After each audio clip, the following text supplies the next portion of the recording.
प्रधानमंत्री नरेंद्र मोदी की रूस यात्रा के बाद अमेरिका इस कदर चिढ़ा हुआ है, इसका अंदाज़ा अमेरिकी राजदूत के बयान से लगाया जा सकता है।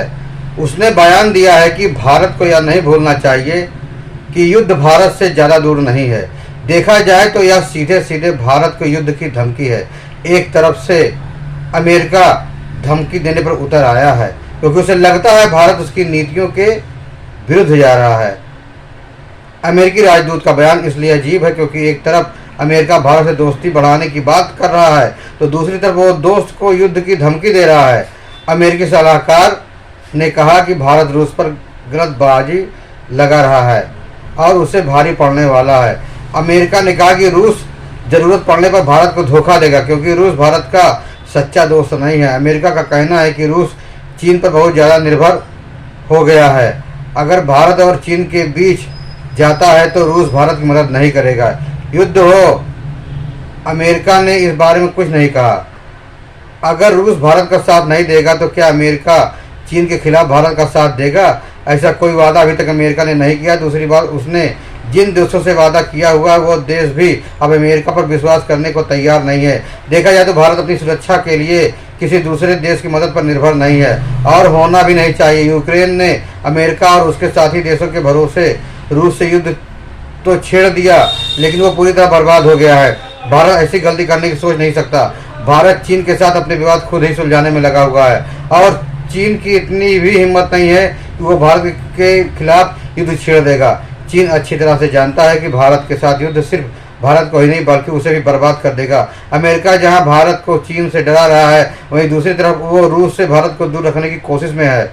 दोस्ती पर उंगली नहीं उठाई है लेकिन भारत की बढ़ती ताकत का अंदाजा उसे नहीं है। नाटो नहीं चाहता कि भारत रूस के खेमे में चला जाए। मोदी की रूस यात्रा की जितनी चर्चा वैश्विक मीडिया में हुई शायद ही इससे पहले भारत के किसी प्रधानमंत्री की विदेश यात्रा की हुई है। यह वैश्विक मीडिया मोदी के पुतिन से गले मिलने को लेकर उन्हें कोस रहा है। वहीं दूसरी तरफ अमेरिका और यूरोप की जनता इस बात से खुश है कि मोदी ने पुतिन के सामने बैठकर युद्ध की निंदा की।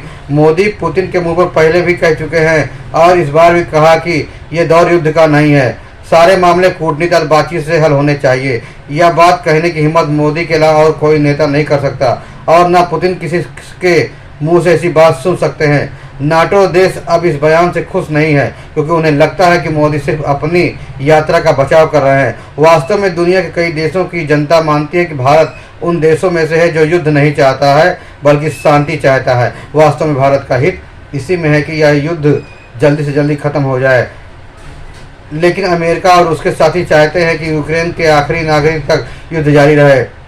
इसका मतलब है कि ये चाहते हैं यूक्रेन का आखिरी नागरिक भी मर जाए। एक कॉमेडियन ने नाटो में शामिल होने की जिद में अपने देश को बर्बाद कर दिया, लेकिन ऐसी गलती की उम्मीद भारत से नहीं की जा सकती। विदेश नीति में कहा जाता है कि कोई आपका अस्थायी रूप से न दुश्मन होता है न ही दोस्त होता है। कभी भी दोस्त दुश्मन और दुश्मन दोस्त बन सकते हैं, लेकिन रूस और भारत की दोस्ती एक अपवाद के रूप में सामने आई है। इतने उतार चढ़ाव के बाद भी रूस और भारत की दोस्ती में कोई बड़ा बदलाव नहीं आया है। रूस ने भारत के दुश्मनों को कभी मदद नहीं की, जबकि अमेरिका और उसके दोस्त भारत के खिलाफ कई बार खड़े हो चुके हैं। भारत ये कैसे भूल सकता है कि जब भारत बांग्लादेश को आज़ाद करा रहा था तो अमेरिका ने परमाणु विमान वाहक नौसैनिक बेड़ा भेजकर डराने की कोशिश की थी।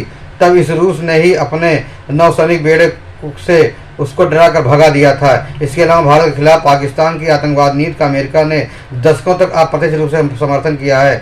अमेरिका भारत और रूस के रिश्तों को हथियार विक्रेता और ग्राहक के रिश्ते की तरह देखता है, इसलिए वो कह रहा है कि जो भी हथियार भारत को चाहिए वो उसे अमेरिका देगा। वो ये कहना चाहता है कि रूस को छोड़कर भारत पूरी तरह से अमेरिकी खेमे में शामिल हो जाए। भारत अपनी सुरक्षा और ज़रूरतों के लिए पूरी तरह से नाटो देश पर निर्भर नहीं होना चाहता। वो नाटो के देशों के हथियार खरीदता है लेकिन रूस को भी अपने महत्वपूर्ण सहयोगी के रूप में देखता है। अमेरिका चाहता है कि भारत को अमेरिका की दोस्ती चाहिए तो रूस का साथ छोड़ना होगा।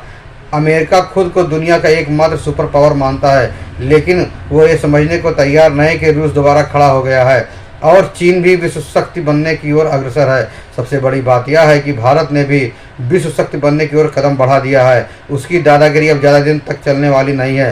वास्तव में अमेरिका यह बर्दाश्त नहीं कर पा रहा है कि भारत तेज़ी से आगे बढ़ रहा है। जैसे जैसे भारत की अर्थव्यवस्था बढ़ रही है, भारत अपनी स्वतंत्र विदेश नीति पर चलते हुए वैश्विक राजनीति में अपनी उपस्थिति दर्ज करवा रहा है। अमेरिका और उसके साथी देशों को यह पसंद नहीं आ रही है। अमेरिका भारत की बढ़ती शक्ति से डरा हुआ है, क्योंकि वो नहीं चाहता भारत एक वैश्विक शक्ति बन जाए और विश्व का शक्ति संतुलन उसके पक्ष में न रहे। भारत जहां बहुध्रुवीय विश्व की बात कर रहा है, तो वहीं अमेरिका अभी भी एक ध्रुवीय विश्व का सपना देख रहा है। दरअसल अमेरिका और रूस चाहते हैं कि भारत रूस से तेल और कोयला खरीदना बंद कर दे, जबकि यूरोप आज भी रूस से जबरदस्त खरीद कर रहा है। विदेश मंत्री एस जयशंकर ने एक पत्रकार की बात का जवाब देते हुए कहा कि जितना तेल हम महीने में खरीदते हैं, उतना तो यूरोप वाले एक दोपहर में खरीद लेते हैं। यूरोप ने इस बयान पर चुप्पी साध ली, आज तक उसकी बात का जवाब नहीं दिया। उन्होंने यह भी कहा कि यूरोप वाले सोचते हैं कि यूरोप की समस्या पूरी दुनिया की समस्या है और पूरी दुनिया की समस्या यूरोप की नहीं है। भारत अमेरिका और यूरोप के हितों के लिए अपने हितों की अनदेखी नहीं कर सकता। यूक्रेन की गलती की सज़ा भारत क्यों भुगते? भारत की स्वतंत्र विदेश नीति को अमेरिका नहीं पचा पा रहा है, इसलिए भारत को आंखें दिखाने की जरूरत कर रहा है। लेकिन भारत भी अपना और हित देख कर ही काम कर रहा है, जो अब अमेरिका को रास नहीं आ रहा है। फिर मिलेंगे नई खबरों के साथ, नई जानकारी के साथ। तब तक आप खुश रहें, सुरक्षित रहें। धन्यवाद।